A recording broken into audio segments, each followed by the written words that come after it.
When we think of Hitler in the war, people generally think of Hitler at the Eagle's Nest, Eva Braun's home movies, or they think of him perhaps. Hitler's wolf's lair made a discovery that left many pale, but that's only the beginning. From the Reich Chancellery bunker, where the Nazi regime met its end, to massive underground fortresses still frozen in time, these sites reveal what was never meant to be found. What terrifying secrets still linger inside? Let's uncover 15 lost World War II bunkers that have finally been discovered. Deep in Poland's forests, a lost World War II bunker has revealed a chilling secret. This discovery is shocking, as archaeologists exploring the ruins of the infamous Wolf's Lair, Hitler's heavily guarded Eastern Front headquarters, have finally uncovered something that left experts pale. Beneath the former home of Nazi leader Hermann Göring, they unearthed 5 skeletons missing their hands and feet. The remains, belonging to 3 adults, a teenager, and a newborn, were arranged in the same direction, stripped of clothing and personal belongings. A Polish German archaeology team, called Fundier Elbra, was searching for buried flooring when they uncovered a skull fragment just 10 centimeters beneath the surface. As they dug further, they found burned wood, a key, and the full skeletons. The site, long thought to have given up all its secrets, had one more nightmare buried within. The biggest mystery remains: why were their hands and feet missing? Some experts suggest decomposition, while others fear the bodies were deliberately mutilated. Investigators are now working to determine whether these victims were executed during the war or buried there later. With forensic analysis underway, this long-lost Nazi stronghold could still hold more terrifying secrets. As the world waits for answers, one thing is certain: this discovery, brought to many people's attention by Jesse Waters during a Fox News alert, has forever changed what we know about the Wolf's Lair. Exploring World War II history is a fascinating journey. Venturing across Dorset in Hampshire allows you to uncover remnants of wartime Britain. One of the most fascinating discoveries in this region is an abandoned air raid shelter in Canford Cliffs, nestled between Bournemouth and Poole. Located beside a playground in a residential area, the shelter is surprisingly accessible. A low concrete wall, likely designed to prevent flooding, marks the entrance. Once inside, a short passage leads to a chamber with 3 rows of benches lining the walls. The shelter could accommodate 60 to 80 people, offering them a fragile refuge during air raids. During World War II, Bournemouth endured 50 bombing raids, with over 2,200 bombs dropped, causing significant destruction. The Canford Cliff shelter must have seen frequent use, shielding residents as sirens wailed overhead. Nearby, a hotel was reportedly destroyed by a German bomb, barely 160 meters from the shelter, underscoring the area's vulnerability. A news account recalls a local boy's wartime experience: his school was bombed overnight, reducing it to rubble. He and his classmates collected fragments of downed Messerschmitt planes. It's easy to imagine him and others huddled in this very shelter, waiting for the chaos outside to end. This air raid shelter stands as haunting yet important evidence of the hardships endured by those who lived through World War II. The underground fortress of Mimo was meant to be one of Hitler's deadliest secret weapons. Hidden beneath a chalk hill in northern France, this massive bunker was designed to house the V3 supergun, an experimental weapon capable of bombarding London with hundreds of explosive projectiles every hour. If completed, it could have changed the course of the war. The fortress consisted of an extensive network of tunnels and 5 inclined shafts, each prepared to hold a series of long-barreled cannons aimed directly at Britain's capital. The Nazis relied on forced labor to construct it, with prisoners digging deep into the rock to create what was meant to be an unstoppable doomsday weapon. The Allies had no idea what was really happening beneath the surface. Aerial reconnaissance suggested it was another V2 launch site, leading to relentless bombing campaigns from late 1943 onward. These raids slowed construction, but the final blow came in July 1944 when the RAF's legendary No. 617 Squadron deployed tall boy earthquake bombs, collapsing tunnels and burying hundreds of workers alive. By the time Canadian forces reached the site in September, it was an abandoned ruin, its deadly purpose never realized. Today, the remains of the fortress stand as a chilling relic of what could have been one of the war's most devastating attacks. Tucked away in the dense floodplain forests near Bratislava, Bunker BS3 Pika is a forgotten relic of Czechoslovakia's pre-World War II defenses. Built between 1936 and 1937, this imposing concrete fortress was designed to protect the border with Austria at a time when the shadow of Nazi Germany loomed ever larger. It was one of several defensive bunkers that formed a fortified line, each one manned by a crew of 21 soldiers and armed with heavy machine guns. Unlike some of its counterparts, which have been preserved as museums, Bunker BS3 has been left to the elements. Its crumbling walls and overgrown surroundings tell the story of a once formidable stronghold, now swallowed by nature. Preventing it from ever launching a single is an adventure in itself. Measuring 25 meters long, within 36 meters wide, accessible only by unmarked trails, the bunker was constructed using a staggering 55,000 cubic meters of reinforced concrete. At the Lafranken Bridge, following a long-distance hiking method called before veering off into the woods, where the roof was built first before excavating beneath it. Explorers might come across other abandoned bunkers like BS2 Monder, remnants of a defensive network was designed as a fortified railway tunnel capable of storing up to 150 stands as a haunting monument to a with a launch system that possibly included two parallel routes for increased firing capacity. The Reg Elbow 502 by mid-19 stands as a chilling reminder of wartime engineering, shattered its supposed invincibility, still filled with direct hits cracking its roof and cratering the surrounding landscape. Built in 1939 as part of Germany's Pomeranian Wall defences, the Sword bunker remained standing as a silent one of many designed to protect the borders of East Prussia. Still visible unlike from many abandoned fortifications, the bunker bears the scars of 27 Allied bombing raids with a rare observation cupola and an underground entrance leading through a gas lock. The Elba 2 U-boot bunker in Hamburg originally buried in 1940 as a fortified naval facility designed to shelter and maintain German visitors to step inside and experience the located along the river Elba at the Havel worker shipyards. While some Reg Elbow 5 measuring 112 meters long and 22 such as one recently providing enough space to house multiple U-boats, this particular bunker in Poland has been open to the public. Despite being heavily bombed by the enthusiasts, the bunker remained largely intact, allowing Germany's most advanced Type 21 reconstructed to its original within its state and another featuring audio-visual displays. As the war neared its end, the remaining crew prepared for the inevitable. With a milligram position has also been preserved. 1945, to the site, explosives were set inside the submarines, whether approached ensuring they would never fall into an bicycle tour. This bunker offers a rare glimpse into the successfully demolished a bunker, causing its roof to collapse and trapping the colossal structure built by Nazi Germany in 1943. Attempts to recover the vessels in the late 1940s was meant to serve as a bomb-proof storage and launch site for V1 flying bombs.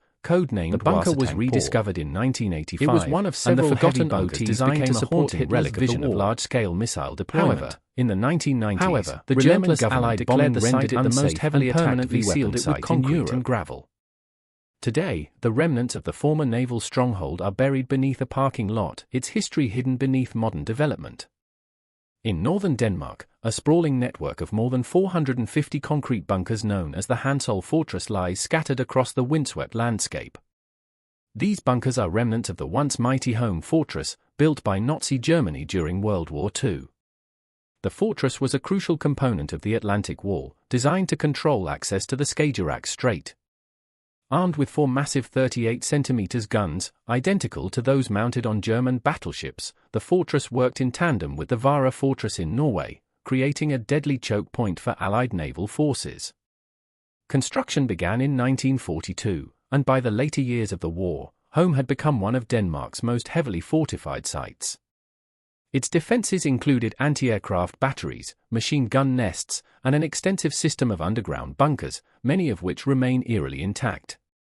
Some of the bunkers were even outfitted with M19 automatic mortars, capable of firing 120 rounds per minute, creating nearly impenetrable defenses against potential landings. Deep within the fortress, an intricate rail system transported heavy ammunition between storage bunkers and the guns. Today, the fortress is a blend of historical preservation and abandonment. Some areas have been transformed into a museum, where visitors can explore original bunkers and view well-preserved artifacts, while others remain untouched, dark, crumbling passageways where time feels frozen, offering a haunting glimpse into one of World War II's most formidable coastal defenses. Beneath a modest house in Chamel, Belgium, lies one of the Cold War's most secretive military installations. Built between 1952 and 1956, this underground command bunker was designed as the nerve center for Western Europe's air defense, prepared to coordinate operations in the event of a Soviet attack. While local rumors hinted at its existence, the truth remained classified for decades. Buried 15 meters underground, the bunker spans 30 by 30 meters, with 2-meter-thick walls and a copper Faraday cage to protect against electromagnetic interference. Initially, it was intended to function alongside radar stations in Sam Oki and Glans, but its role was diminished when NATO centralized air defense operations elsewhere. Despite this, the Belgian military repurposed the bunker in the 1960s as a secret wartime command post, which remained fully operational until the mid-1990s. At its peak, the bunker housed up to 600 personnel who worked in shifts, training for nuclear conflict scenarios. The heart of the complex was its 2-level operations room, lined with massive maps and surrounded by offices for military strategists. The site also featured extensive communication systems, underground telephone lines, and backup diesel generators to maintain operations during crises. Though declassified after the Cold War, the bunker remained largely unknown to the public until it was restored and opened as a museum in 2010. Today, visitors can explore its original equipment, Cold War-era maps, and relics from a time when global conflict seemed imminent. Despite its exposure, speculation continues about what else might still be hidden beneath Kellberg's 6 bunker. Valentine Bunker stands as one of the most haunting remnants of Nazi Germany's wartime ambitions. Built between 1943 and 1945, this massive submarine shipyard was intended to produce Type 21 U-boats designed to disrupt Allied supply lines in the Atlantic. At 426 meters long and nearly 100 meters wide, with walls 4.5 meters thick, it was Germany's largest freestanding bunker. Despite its colossal scale, constructed the bunker never produced a single submarine and integrated into a former quarry. The construction of the bunker came at a terrible cost, with Allied bombing raids failing to bring it down. Prisoners of war, civilians, as Allied concentration camp in 1944, the Germans abandoned the site before any rockets could be launched. Many succumbed to starvation, disease, the construction of the bunker came at a horrific with an estimated 1,600 perishing before the site was even completed, and civilians from occupied territory subjected to brutal conditions. A British airstrike severely damaged Russian the unfinished structure, in particular, and the war ended deadly before it could serve its many perishing before the site was even operational. Post-war debates over the future beneath of this grim relic led to discussion about its demolition, tunnels, but it was storage too risky designed to function as a self-sufficient rocket residential areas. Today, Lupo stands as both the historical museum and a technological exhibit, and by the 1960s, showcasing a surviving German Navy had repurposed wartime art as a storage facility and exhibits on the origins of modern spaceflight. It wasn't until 2010 that the site was officially transformed into a memorial research.